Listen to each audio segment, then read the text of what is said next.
Bismillahirrahmanirrahim. Assalamualaikum warahmatullahi wabarakatuh.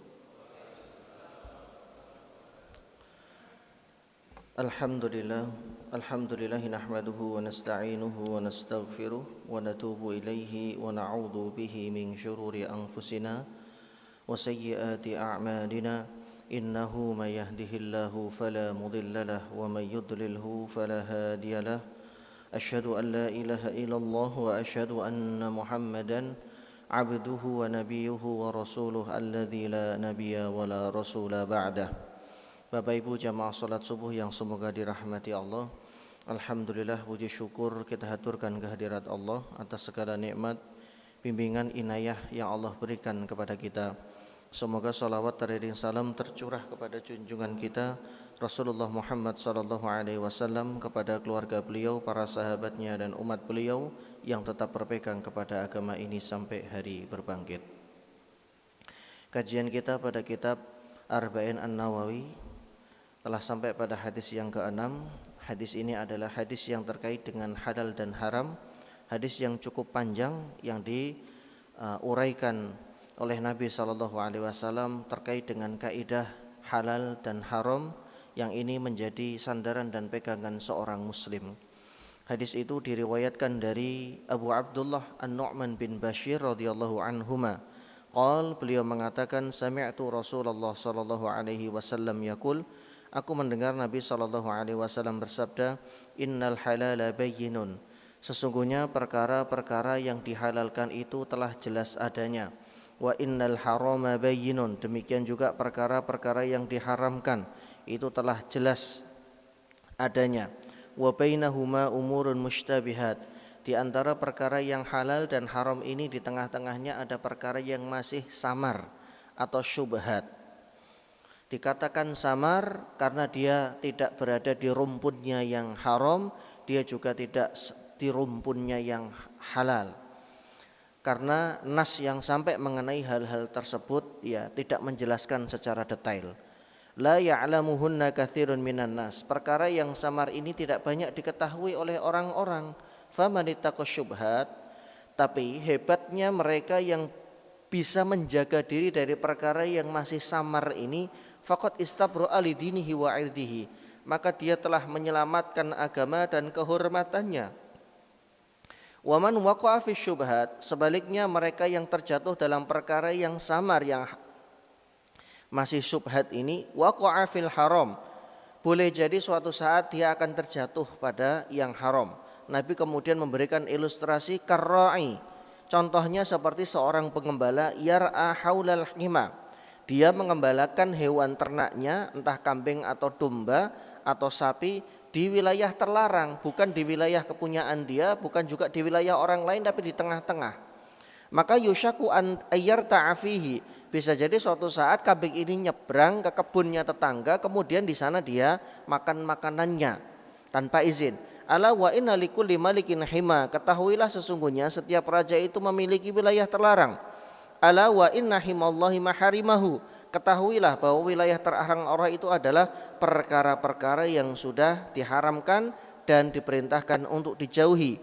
Ala wa inna fil jasadi mudghah, ketahuilah dalam tubuh manusia itu ada segumpal darah. Idza saluhat saluhal jasadu kulluh, jika segumpal darah ini baik, maka anggota tubuh yang lain juga akan mengikuti baik. Apabila dia rusak, maka fasadal jasadu kulluh, maka seluruh anggota badannya juga akan ikut rusak, karena dia akan membawa kepada tubuh ini untuk hal-hal yang dilarang. Ala wahiyal qalbu, ketahuilah segumpal daging ini adalah hati. Jamaah yang dimuliakan Allah, hadis ini yang cukup panjang berkaitan dengan kaidah halal dan haram diriwayatkan oleh Imam Al-Bukhari dan juga Imam Muslim. Selain dari Imam Bukhari dan Imam Muslim, hadis ini juga diriwayatkan oleh Imam Abu Daud di dalam kitab Sunannya, nomor hadis 3329.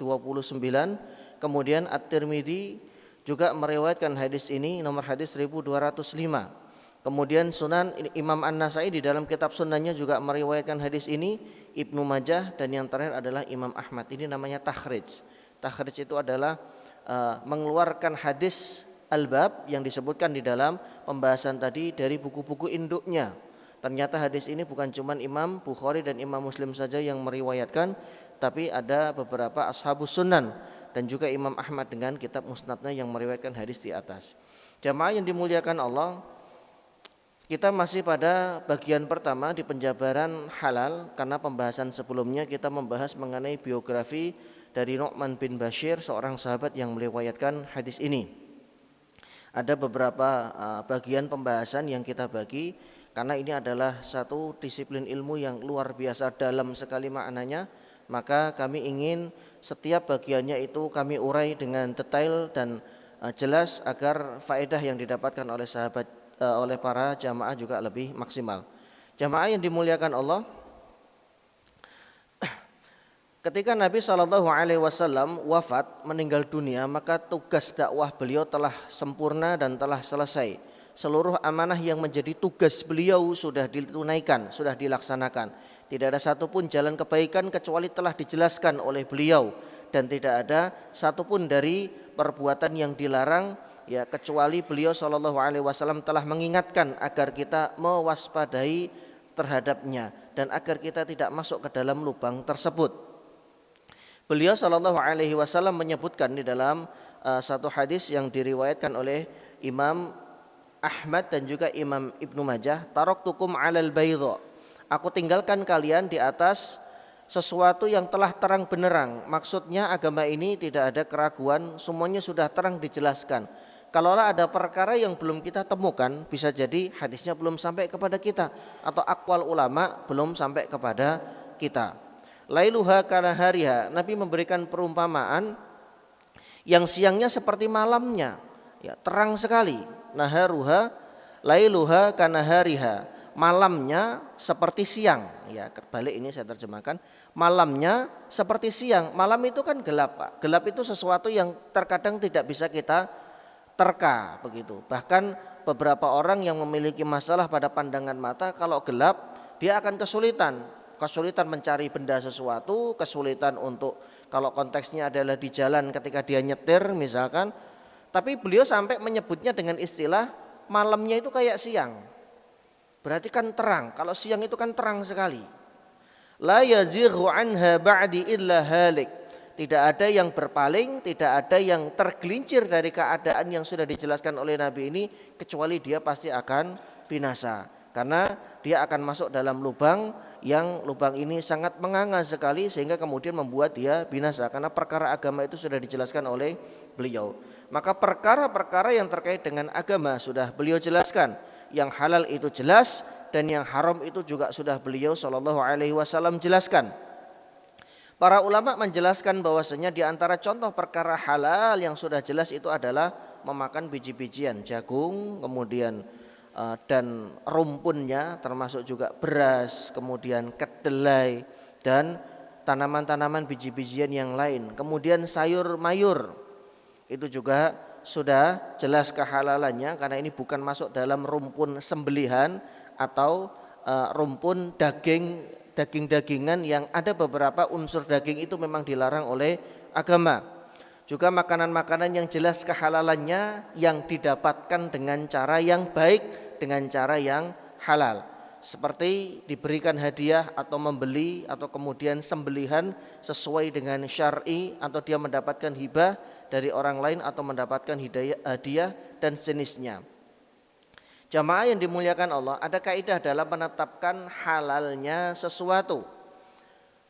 Allah Subhanahu wa taala berfirman, "Wala taqulu lima tasifu alsinatukum al-kadzib, hadza halalun wa hadza haram." Dan janganlah kalian mengatakan terhadap apa yang disebut oleh lidahmu secara dusta, karena terkadang lidah itu berdusta ketika ada kepentingan. Kalau kepentingan itu berpihak kepada dirinya, maka dia katakan ini halal. Kalau tidak berpihak pada dirinya, maka dikatakan ini haram. Padahal hukum itu yang menetapkan adalah Allah Subhanahu wa taala. Ini halal dan ini haram sesuai dengan nafsunya, bukan sesuai dengan kebenaran yang datangnya dari Allah. Litaftaru 'alallahil kadzib, untuk mengada-ngadakan satu kebohongan atas Allah Subhanahu wa taala. Innal ladzina yaftaruna 'alallah, sesungguhnya orang-orang yang mengada-ngadakan kebohongan atas nama Allah, la yuflihun, mereka tidak akan beruntung, tidak akan bahagia. Mata'un qalil, sesungguhnya dunia itu adalah kesenangan yang sedikit, dan terkadang dengan yang sedikit ini kita melupakan sesuatu yang banyak, sesuatu yang besar, yaitu akhirat. Walahum adzabun alim, dan bagi mereka adalah siksaan yang pedih. Budaya jahiliyah mengatur penetapan hukum halal dan haram itu sesuai dengan hawa nafsu. Budaya bangsa jahiliyah yang berlawanan dengan ajaran Islam sungguh banyak sekali. Makanya PR Nabi itu begitu banyak, ya, menghilangkan dan menghapus adat-adat atau kebiasaan jahiliyah, sehingga kemudian Islam datang untuk menghapusnya, supaya umat manusia selalu berada di atas fitrah dari penciptaannya, bahwa fitrah ini adalah mengikuti sesuatu yang lurus, mengikuti, ya, sesuai dengan fitrah manusia itu diciptakan. Bahwa manusia itu diciptakan, mereka tidak suka dengan yang kotor-kotor dan jorok. Mereka tidak suka sesuatu yang khabith, tidak baik dan ada efek.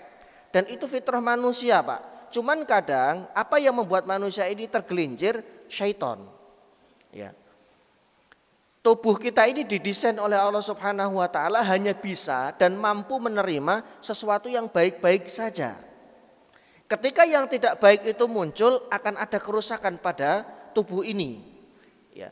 Ketika ada kerusakan, maka akan muncul penyakit. Jadi penyakit itu datangnya karena ulah kita sebagai manusia. Sesuatu yang menurut kita itu madharatnya besar. Miras itu madharatnya besar. Miras itu madharatnya besar karena zat-zat yang terkandung di dalamnya itu bisa merusak organ tubuh. Tapi oleh sebagian orang, oleh sebagian kalangan tetap diterjang. Kata mereka enak kok, nikmat kok. Betul nikmat sesaat menurut mereka. Tapi efek jangka panjang yang ditimbulkan, dia akan merusak tubuh. Dia akan merusak fisik yang Allah Subhanahu wa taala telah anugerahkan kepada umat manusia.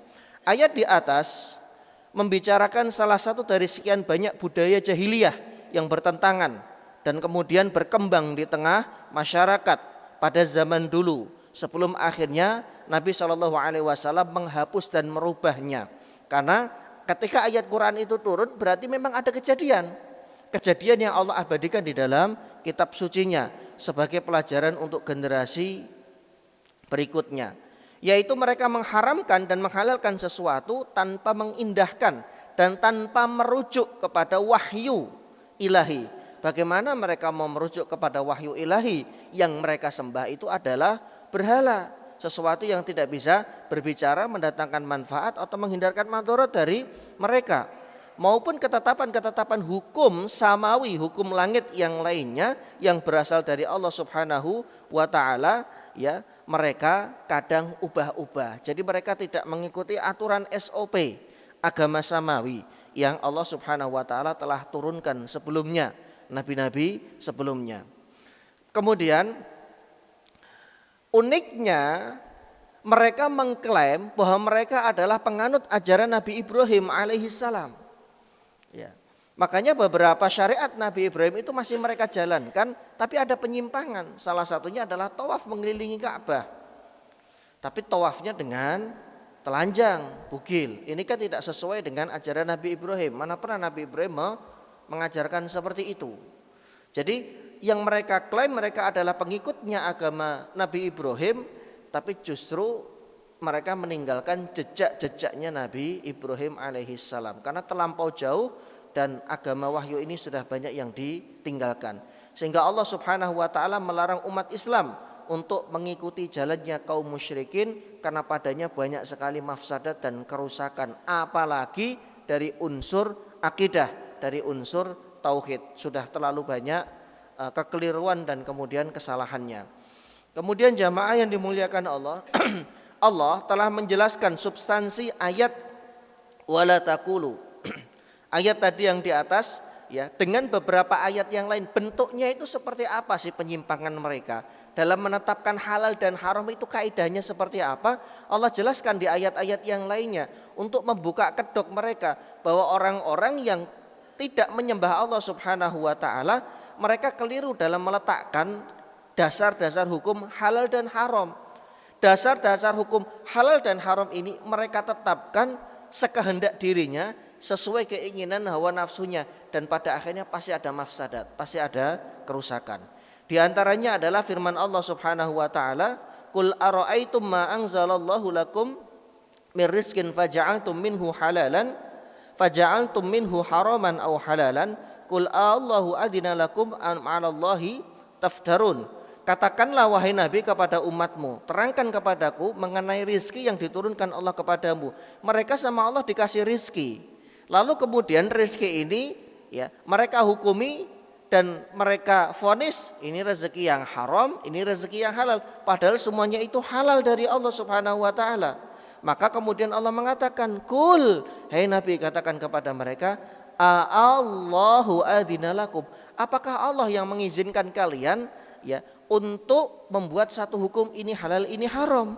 Am 'alallahi taftarun, atau sebaliknya, hukum ini kalian dapatkan dari kalian mendustakan Allah, itu bukan dari Allah tapi kemudian kalian klaim datangnya dari Allah Subhanahu wa taala. Nah, ini sebuah keliruan yang fatal yang pernah terjadi pada generasi umat sebelum ini. Ada di dalam surah Yunus ayat yang ke-59.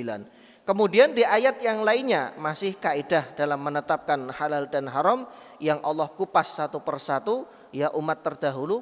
Fakulu mimma razaqakumullahu halalan thayyiba. Perintah Allah jelas, maka makanlah yang halal, halalan thayyiba.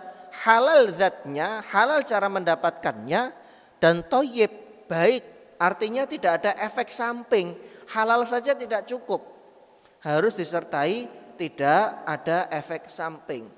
Daging kambing itu bagus, tapi pada beberapa pengguna, pada beberapa orang ya, daging kambing ini apabila terlalu banyak itu akan meninggikan kolesterol, termasuk juga jeroan-jeroannya. Kemudian ada beberapa orang-orang yang sedang mengidap penyakit tertentu dan memang oleh dokter dianjurkan untuk makan sesuatu yang itu nanti ketika dimakan akan memperburuk kesehatannya. Ini tidak boleh oleh dokter. Makanya penderita atau orang yang sedang sakit ini harus menjauhi karena dia tidak thayyib. Memang halal jamaah, tapi dia tidak thayyib. Emping itu halal. Tapi yang kena asam urat, emping itu tidak thayyib. Bisa langsung geblak gitu nanti ya, kakinya itu langsung waduh nggak enak rasanya. Seperti inilah dua hal ini harus dikombinasikan karena Islam itu agama yang hanif, tidak memerintahkan kecuali hal-hal yang baik-baik saja. Ada di dalam surah An-Nahl ayat 114. Kemudian Allah Subhanahu wa taala juga menjelaskan hal-hal yang diharamkan atas diri mereka dalam ayat berikutnya.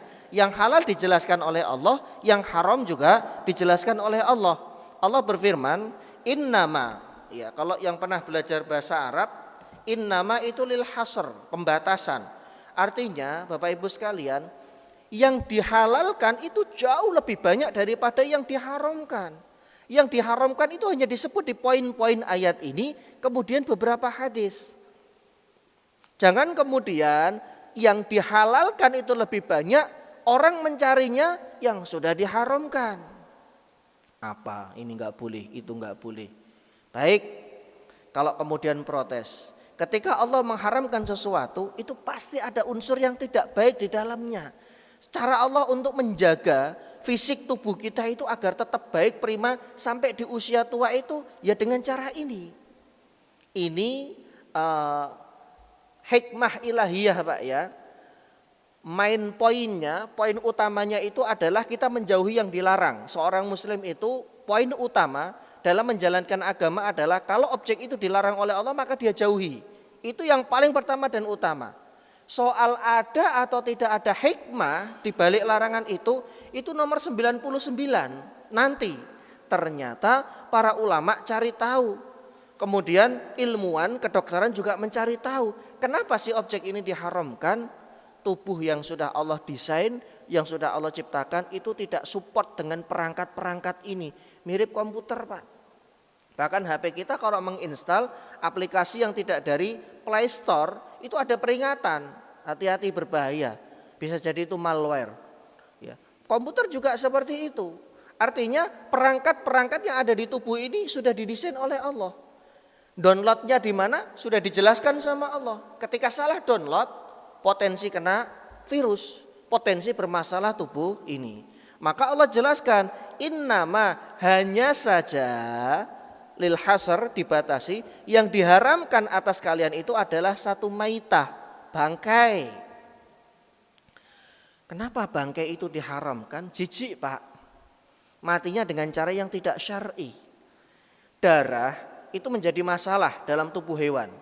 Ketika tidak dialirkan, tidak dibuang dengan jalur yang benar lewat sembelihan, maka hewan yang mati gara-gara kesetrum ini darahnya nggak keluar. Dan darah itu kan menyatu dengan pori-pori dan dengan daging, ayam misalkan. Ini akan menjadi masalah, akan menjadi kuman dan bakteri. Matinya kapan? Matinya ayamnya hari Senin. Terus langsung di frozen, nggak disembelih. Matinya karena kesetrum. Hujan terus, jeder petir, kaget dia, kena serangan jantung, mati ayamnya. Ya, sama pemilik langsung bulunya dicabut-cabutin, langsung dimasukin kulkas, di frozen. Darahnya masih di situ. Setelah itu baru dipotong-potong, kemudian dibakar atau digoreng. Ya Allah, itu bakteri, Pak. Darahnya mungkin sudah bukan merah lagi warnanya, sudah berubah jadi hijau mungkin atau biru. Ya. Jadi ini yang menyebabkan kemudian sakit dan kerusakan pada organ tubuh manusia jika dikonsumsi dalam jangka panjang. Kemudian darah. Darah itu diharamkan, banyak sekali hikmahnya. Tanpa ada hikmah pun sami'na, karena kita sudah mendengar ayat ini berbicara. Lahmal khinzir, daging babi. Wa ma uhilla li ghairillah, semua sembelihan yang tidak ditujukan kepada Allah, ditujukan kepada selain Allah. Famaniturra ghairu bagin, siapapun dalam kondisi mendesak, ghairu bagin, tidak berlebihan, wala adin, tidak melampaui batas, maka Allah mengizinkan, karena Allah itu Maha Pengampun lagi Maha Penyayang. Ya, dalam keadaan darurat, Pak, ya. Sekarang ini kok kayaknya darurat, tidak begitu. Tapi saudara-saudara kita yang sedang diembargo, diisolasi, bisa jadi itu masuk dalam kategori darurat karena makanan dan pasokan tidak diizinkan, kan seperti itu. Tapi mereka tetap punya isfah luar biasanya. Mereka punya kemuliaan begitu ya. Mereka tetap menjaga hal-hal yang haram itu tidak masuk ke dalam tubuh mereka. Ada disebutkan di dalam surah An-Nahl 115. Kenyataannya justru tidak sejalan dengan apa yang telah dinyatakan oleh Al-Hakam, Al-Hakim, zat yang membuat hukum, yaitu Allah Subhanahu wa taala. Kalau tadi disebutkan yang diharamkan ini, tapi faktanya banyak umat, ya, umat Islam juga, umat agama lain juga, konteksnya Yahudi dan Nasrani, karena Quran itu turun juga untuk mereka, itu kemudian mereka membelot dan mereka tidak mau patuh kepada Allah. Justru mereka menghalalkan bangkai, darah binatang-binatang yang disembelih tanpa menyebut dan mengucap nama Allah Subhanahu wa ta'ala. Itu faktanya banyak sekali. Katanya lebih enak, wallahu alam. Ya, penyakit iya. Dan sebaliknya mereka mengharamkan pemanfaatan binatang-binatang, baik untuk dikonsumsi maupun sebagai tunggangan. Hewan yang Allah halalkan, mereka justru haramkan. Kan aneh begitu. Kok kebalik-balik? Dan memang ada model-model yang seperti ini pada manusia. Ini Allah abadikan di dalam Al-Qur'an. Ya, Allah Subhanahu wa taala berfirman, "Ma ja'alallahu min bahiratin." Allah sekali-kali tidak pernah mensyariatkan adanya istilah bahirah, saibah, wasilah dan juga ham pada hewan-hewan ternak atau hewan tundangan. Walakinnal ladzina kafaru, tapi orang-orang yang tidak mau beriman, karena ayat ini turun kepada orang-orang Quraisy, yaftaruna 'alallahil kadzib. Mereka memfitnah Allah. Sudah, oh enggak, ini kita haramkan karena Allah yang mengharamkan. Itu kebiasaan mereka sampai ayat ini turun. Itu sudah ratusan tahun kayak begitu. Nanti kita jelaskan bahirah, saibah, wasilah dan ham itu apa. Wa aktsaruhum la ya'qilun. Banyak di antara mereka itu kalangannya tidak punya akal. Ya, Allah menyebutnya dengan tidak berakal. Apa itu bahirah, saibah? Bahirah adalah seekor unta betina yang oleh orang-orang jahiliyah telinganya dilubangi atau dirusak. Kemudian air susunya yang sudah diperah itu dipersembahkan untuk berhala. Jadi berhala pun butuh minum susu unta. Begitu. Tidak ada orang yang boleh memerahnya. Pokoknya kalau mereka kelihatan tanda unta itu telinganya sudah bolong atau disobek, ya ini kan sebetulnya menyiksa binatang, ini juga nggak boleh Pak. Dan susunya sudah pernah diberikan kepada berhala, maka hewan ini tidak boleh diperah, tidak boleh disembelih. Haram hukumnya. Tuh, kayak begitu kebiasaan mereka. Mereka mengharamkan sesuatu yang Allah halalkan. Kemudian bahirah, saibah, unta jantan atau betina yang dibiarkan bebas. Karena mereka telah bernadar kepada berhala-berhala itu, ya. Bisa jadi karena disembuhkan penyakit, dapat jodoh, dapat keturunan, rezekinya lancar, usahanya lancar. Kemudian dilepas, ya, tidak boleh diburu, tidak boleh dimakan, tidak boleh digunakan untuk, pokoknya dipakai itu tidak boleh. Sejak kapan ada aturan seperti ini? Ya, ini kan aturan yang dibuat-buat oleh orang-orang jahiliyah dulu. Kemudian wasilah, seekor unta betina yang apabila telah melahirkan unta, ya, yang betina juga, setelah anak betinanya sebelumnya itu, maka anak itu untuk mereka. Untuk mereka ini maksudnya untuk berhala. Dan apabila melahirkan anak jantan, maka anak unta tersebut, ya, diberikan untuk berhalanya juga. Kalau sudah diperuntukkan untuk berhala, kan mereka dari kecil itu Pak dipelihara untanya yang lahir ini tadi, tidak boleh disembelih. Haram hukumnya disembelih untuk manusia. Sesuatu yang mereka buat-buat. Kemudian ham, unta jantan yang menghasilkan 10 anak. Ya, 10 ekor indukan. Dikawinkan dengan betina, maka dia tidak boleh ditunggangi dan tidak boleh dilarang untuk makan atau minum. Enggak boleh ditunggangi, enggak boleh disembelih, ya, dikasih makan dan minum saja sampai dia mati sendiri. Sesuatu yang Allah halalkan. Padahal hukum terkait dengan unta itu menurut Islam enggak ada pembagian dan pembatasan seperti ini enggak. Unta ya unta, hewan, sembelih, makan. Sama dengan sapi, ya. Ada satu khusus sapi atau hewan khusus yang tidak boleh disembelih, tidak boleh disakiti. Ya, bahkan flu aja enggak boleh. Ada dokter khusus spesialis hewan. Jadi mereka tidak boleh diapa-apain begitu ya. Sejak kapan? Kan begitu. Dan itu banyak, ya, kita temukan di masyarakat itu banyak. Kemudian konsep halal haram di mata orang-orang jahiliyah seperti itulah. Maka Syekh Shalih Utsaimin, Syekh Shalih Fauzan bin Fauzan beliau mengatakan yang menjadi biang keladi dari ini semua adalah perangkat nafsu dan syahwat serta doktrin tokoh-tokoh besar mereka yang kemudian sesuatu yang mereka simpulkan itu halal dan haram padahal tidak sebagaimana yang Allah Subhanahu wa taala inginkan. Ringkasnya, permulaan ayat ini melarang seseorang untuk menjatuhkan penilaian. Jadi dari kaidah tadi, ayat ini melarang seseorang untuk menjatuhkan penilaian tentang halal dan haram terhadap sesuatu yang sebenarnya tidak dihalalkan atau tidak diharamkan oleh Allah Subhanahu wa taala. Kesimpulannya, halal dan haram itu adalah hukum produk Allah. Tidak boleh seorang pun merampas, ya, label halal dan haram ini. Kemudian ketika sesuatu yang diharamkan itu kemudian dihalalkan oleh seorang, apabila dia muslim, dia telah membuat satu hukum tandingan dan dia telah terhempas dari agama ini, keluar dari agama Islam.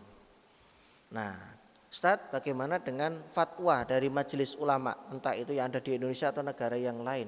Kok mereka memfatwakan, berani memfatwakan ini halal, ini enggak boleh. Itu seperti apa? Biasanya yang difatwakan oleh beliau itu di ranah syubhat, Pak. Masih di ranah syubhat, ranah samar. Ya.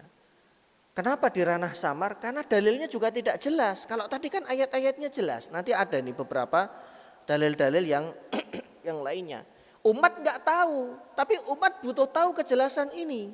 Sebetulnya objek-objek ini boleh enggak sih dikonsumsi? Maka para ulama dengan keilmuan yang mereka punya dan perangkat yang mereka miliki dari usul fikihnya, hadisnya, kemudian fikihnya, mereka kumpul. Ini bagaimana ada persoalan umat yang harus diselesaikan. Karena tidak boleh di dalam agama ini ada satu terminal, ada satu mauqif posisi yang itu abu-abu.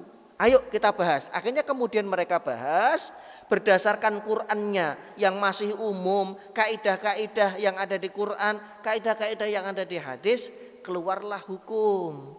Oh, objek ini tidak boleh dikonsumsi. Alasannya 1, 2, 3, 4, 5. Oh, ini boleh dikonsumsi, halal. Alasannya 1, 2, 3. Pada beberapa tahun yang lalu, Pak. Mungkin sekitar 20 tahun yang lalu. Ada salah satu merek, tapi kayaknya sudah nggak diproduksi, namanya Ajinomoto. Bukan saya ya, Ajinomoto. Oh masih ada Pak? Oh masih ada ternyata. Gara-garanya apa? Gara-garanya diduga ada unsur zat yang tidak halal dari hewan B2. Diteliti lewat lab. Apa saja unsur-unsurnya itu ketahuan Pak. Ternyata iya, ini kan umat nggak tahu. Wallahi kita nggak tahu karena kita nggak punya lab di rumah. Dapur ada, ya kan? Lab kita adalah labnya ibu-ibu adalah dapur. Tapi detailnya seperti apa kita nggak tahu. Maka kita butuh orang-orang yang pinter di bidangnya. Ya, untuk meneliti makanan-makanan itu, makanya makanan ini non sembelihan Pak ya, saya ulang, ini non sembelihan. Makanan-makanan non sembelihan, ya, itu bersertifikat halal. Kenapa? Karena kita nggak tahu zat-zat yang terkandung di dalamnya. Nasi goreng kita sepakat halal.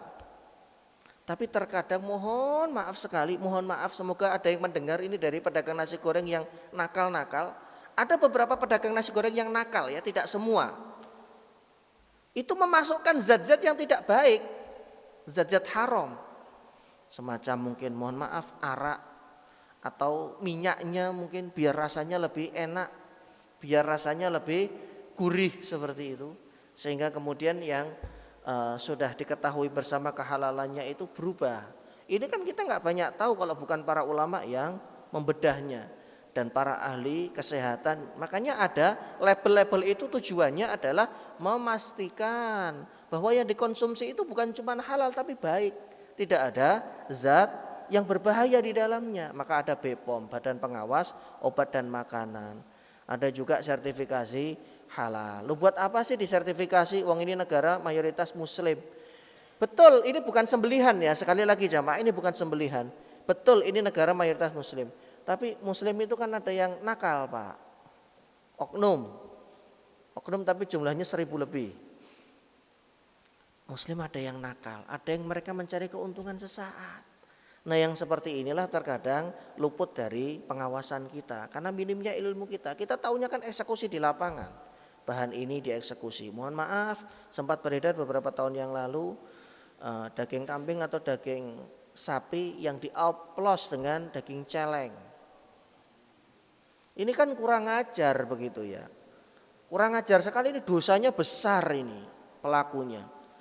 Dan kalau mereka menghasilkan uang, itu uang tidak halal. Menipu saja dalam jual beli itu menghilangkan keberkahan. Ini bukan cuma menipu.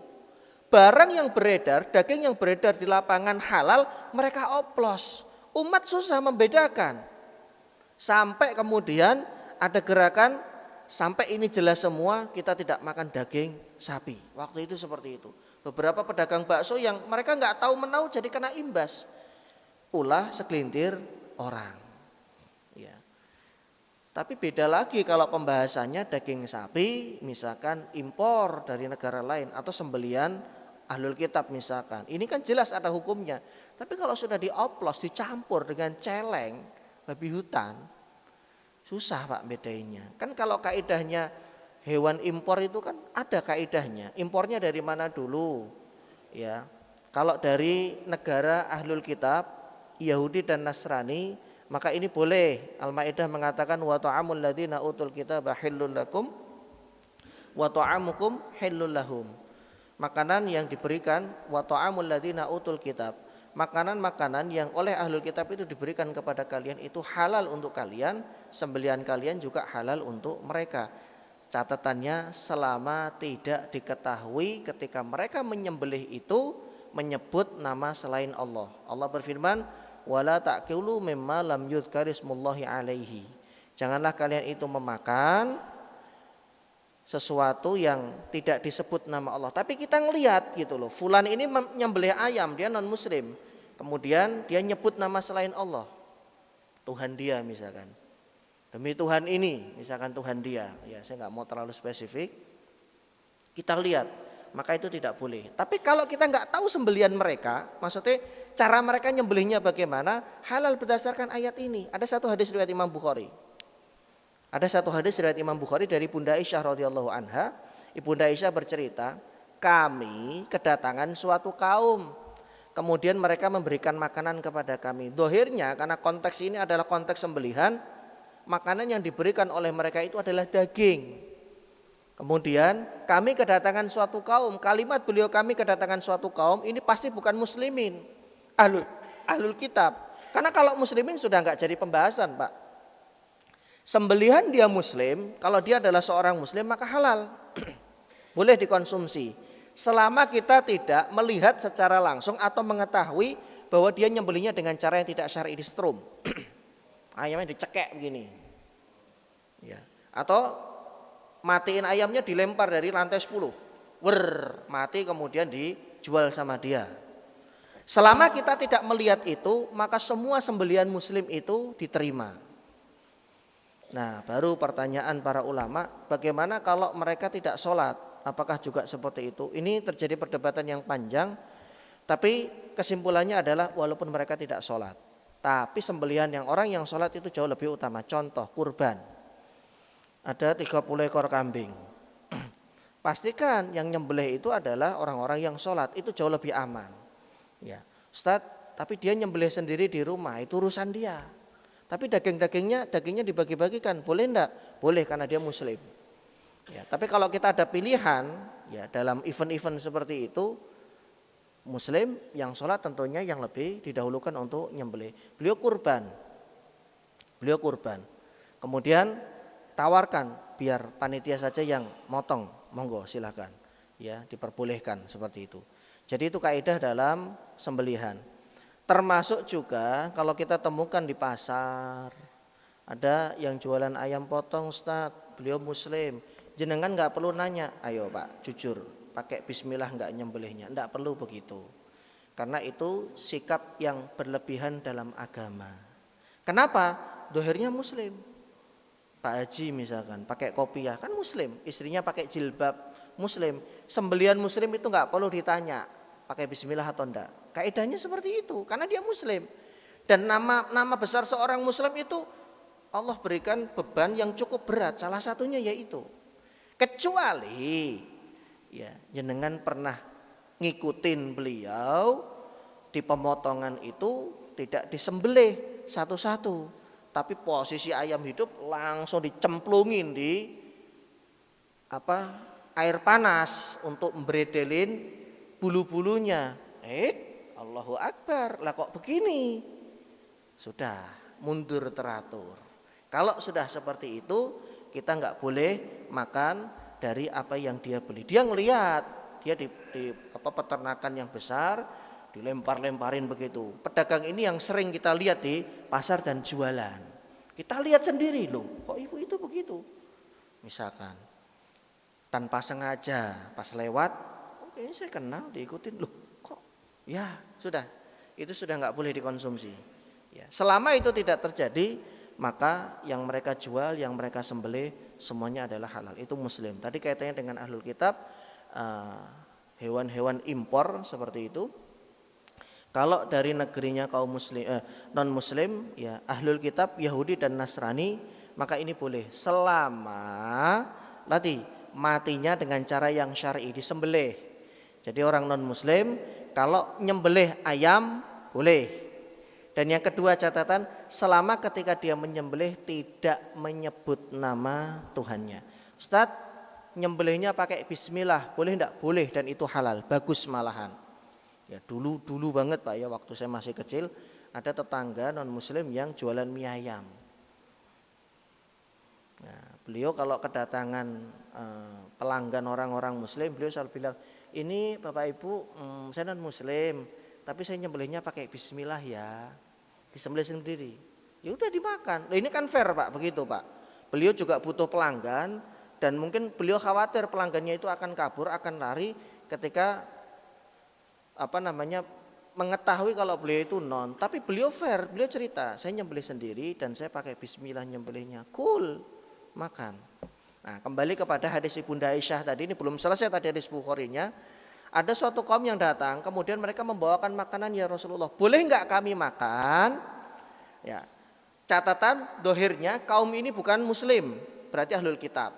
Yang kedua, makanan yang dibawa itu adalah sembelihan. Karena kalau roti, kalau apapun itu selain sembelihan boleh, apalagi ikan. Ikan kan nggak perlu disembelih, Pak. Maka kemudian Nabi mengatakan, sammullaha wa kulu. Ucapkan bismillah, kemudian sembelihlah, kemudian makanlah. Ustaz, ada muslim motong kambing, dia lupa baca bismillah. Halal enggak? Enggak. Ini syarat wajib. Membaca bismillah untuk muslim, catat Pak ya, untuk muslim wajib hukumnya. Ketika hewan itu enggak disembelih, aduh mohon maaf lupa, tidak berlaku hukum lupa. Saya enggak tahu kalau harus pakai bismillah, tidak berlaku hukum enggak tahu. Pokoknya kalau tidak baca bismillah, innahu mayyitah, dia digolongkan bangkai. Tidak boleh dikonsumsi. Apa susahnya sih Pak nyebut bismillah? Ustadz, lengkap boleh enggak? Boleh bismillahirrahmanirrahim atau minimal bismillah. Sudah, itu sudah cukup. Bismillah, 2 detik, 3 detik. Potong ayamnya, selesai. Tapi kalau lupa, karena sambil diajak ngobrol, banyak yang dipotong. Ya boleh. Enggak dihitung. Begini-begini aja. Bismillahnya enggak ada. Saya pernah Pak. Di tempat saya ya Pak ya, di tempat saya. Di daerah Depok Citayam saya, dulunya kalau kita beli itu dari pedagang ayam hidup, biar fresh. Tapi saya ngelihat sendiri, dia sambil ngerokok begitu, motong ayam, gak ada kata-kata bismillah, kan mulut itu saya lihat. Loh kok begini? Pak punya orang, jadi ada antrian itu, saya ngelihat 1, 2, loh kok sambil ngerokok begitu, gak ada mulut komat kamit.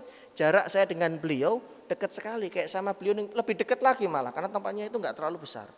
Oh fix, balik arah, besok lagi nggak mau beli di situ, karena nggak baca bismillah. Makanya ini hati-hati. Nggak tahu kalau di daerah Cipondoh ya, tapi di tempat kami itu masih banyak tukang potong ayam dari ayam hidup yang seger. Kemudian di pasar itu juga ayam sudah sembelian, frozen juga ada. Biasanya kalau frozen itu yang punya merek-merek begitu. Jadi jamaah yang dimuliakan Allah, untuk yang seperti ini lebih berhati-hati, karena ini sesuatu yang akan mempengaruhi yang kita makan, yaitu makanan itu halal atau haram. Kemudian Nabi bersabda, innal halala bayyinun, pada dasarnya semua yang bermanfaat dan hal-hal yang baik adalah halal. Sedangkan semua yang membahayakan, ada madarat, ada kerusakan, itu pasti dilarang oleh Allah. Kenapa? Allah yang lebih tahu tubuh kita.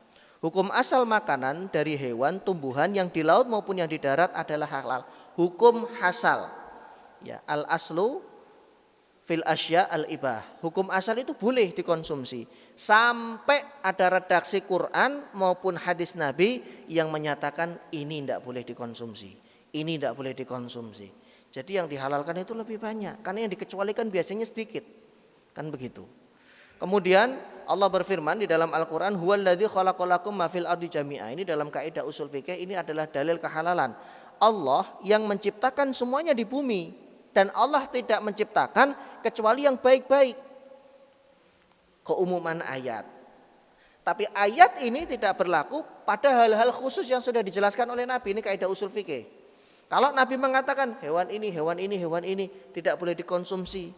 Kenapa? Karena punya cakar, karena punya gigi taring. Itu kan pengecualian. Ini nanti akan kita urai pada pembahasan perkara yang diharamkan. Ya, kita akan urai hewan-hewannya apa saja dan menurut Imam 4 Madhab seperti apa. Kemudian di dalam ayat yang lainnya, Kul, katakan wahai Nabi, man harrama zinatallahi lati akhraja li ibadihi. Siapa yang berani mengharamkan perhiasan dari Allah yang telah dikeluarkan dari perut bumi, wattayyibat, dan perkara-perkara yang baik dari rezeki yang Allah berikan. Kul, katakan itu adalah anugerah yang Allah berikan untuk orang-orang beriman di kehidupan dunia. Maka yang dihalalkan itu jauh lebih banyak daripada yang diharamkan. Al-Imam Asy-Syafi'i rahimahullah beliau mengatakan, hukum asal, ini ulama yang bermadzhab Syafi'i, namanya Muhammad bin Idris, hukum asal makanan dan minuman adalah halal, kecuali yang diharamkan oleh Allah di dalam Al-Quran ataupun Nabi Shallallahu Alaihi Wasallam. Karena apa yang diharamkan oleh Allah sama dengan yang diharamkan oleh Rasulullah, sama dengan yang diharamkan oleh Allah. Disebutkan di dalam karya beliau, ya, jilid yang kedua, halaman 213. Ini perkataan Imam Syafi'i. Kemudian kaidah halal dan haram, setiap yang Allah halalkan adalah baik dan mengandung manfaat. Tadi kita kutip dari ucapan Imam Syafi'i. Sebaliknya, setiap yang Allah haramkan adalah buruk dan pasti ada madorot, ada unsur bahaya. Makanan yang thayyib atau baik memiliki pengaruh yang baik pada badan dan jiwa. Maka makanan yang baik dan dihalalkan oleh agama, makanan yang bermanfaat untuk badan, akal, dan akhlak. Orang yang terbiasa mengkonsumsi makanan yang baik, maka pada badannya, pada akalnya, dan pada akhlaknya tumbuh baik juga. Jadi Pak, konsumsi BBM itu berbanding lurus dengan anggota tubuh kita. Kalau yang kita konsumsi yang baik, maka yang lahir adalah sesuatu yang baik. Tutur katanya baik, akhlaknya baik. Makanya Allah banyak mencela orang-orang Yahudi. Mereka itu akaluna lis-suhat. Mereka itu banyak makan makanan yang haram. Makanya kayak begitu akhlaknya. Ya. Adabnya seperti itu. Tidak merasa bersalah, sudah melakukan pembantaian ribuan nyawa. Ini gila sih menurut saya. Benar-benar ya. Hukum-hukum internasional diterjang. Ya karena makanannya kayak begitu, gitu loh. Perjudian, apalagi minuman keras, mereka kelola semua. Makanya banyak merek-merek itu minuman beralkohol, itu afiliasinya kan ke sana. Coba bayangkan, orang makan dari hasil menjual miras. Kan enggak waras kan seperti itu. Makanya cara berpikirnya juga tidak waras. Sedangkan makanan yang buruk dan diharamkan yang berbahaya bagi badan. Setiap yang bermanfaat adalah baik dan setiap yang membahayakan adalah khabis. Mengkonsumsi makanan yang baik dan halal memiliki pengaruh yang besar terhadap kejernihan hati, terkabulnya doa dan diterimanya ibadah. Sebagaimana makanan yang haram menyebabkan doa dan ibadah tidak diterima oleh Allah Subhanahu wa taala. Allah berfirman mengenai orang-orang Yahudi, ini fakta dan hari ini kita temukan. Dan Quran tidak mungkin salah. Ayat ini berlaku sampai hari kiamat, sampai berakhirnya dunia ini. Ulaika, mereka itu yaitu orang-orang Yahudi, lam yuridillah, Allah enggak mau. Yutahhiru qulubahum, Allah tidak menginginkan mensucikan hati mereka. Kenapa? Di akhir ayat jawabannya, bagaimana Allah mau mensucikan hati mereka, membersihkan kelakuan dan akhlak mereka. Lawang yang dimakan kayak begitu. Kan berbanding lurus, Pak. Kalau kita ingin keluarga kita baik, anak-anak kita baik, cobalah kita berusaha mencari nafkah yang baik untuk mereka. Nanti Allah akan, jadi mafhum mukhalafah dari ayat ini, orang yang menjaga makanannya, Allah akan perbaiki keluarganya dan lingkungan masyarakatnya. Lahum fid dunya khizyun, mereka itu akan mendapatkan kehidupan siksaan yang berat di dunia. Walahum fil akhirati adzabun adzim, dan di akhirat telah menunggu siksaan yang berat. Kenapa? Samma'una lil kadzib, suka mendengar berita bohong dan menyebarluaskan untuk propaganda mereka. Tapi ternyata Masya Allah netizen Indonesia bersatu, membuat stres ya orang-orang pasukan Israiliyah begitu ya. Dan memang seperti inilah langkah yang bisa kita lakukan. Selain berdoa dan memberikan donasi. Mereka main sosmed begitu. Dihajar aja. Dikunjungi silaturahmi sosmednya. Ya, dijulitin kalau orang Indonesia bilang. Ya, kalau julidnya kepada mereka itu tepat sasaran. Julid yang benar dan berpahala ya kepada mereka. Tapi kalau kepada sesama seiman jangan. Ya, jauhkan jari jemari ini julid kepada saudara seiman. Tapi kepada mereka oke. Dan itu berpahala insya Allah. Ya, jihadnya kita dengan cara seperti itu ya. Akaluna lis-suhat, mereka itu suka makan, mengkonsumsi makanan yang haram, baik zatnya ataupun cara mendapatkannya. Dari sini benang merah itu sudah kita temukan untuk memperbaiki generasi, untuk memperbaiki masyarakat, untuk memperbaiki lingkungan, ya, salah satunya adalah perbaiki makanannya. Insya Allah keluarga itu akan baik, lingkungan masyarakat itu akan baik. Karena makanan itu mempengaruhi akhlak, mempengaruhi adab.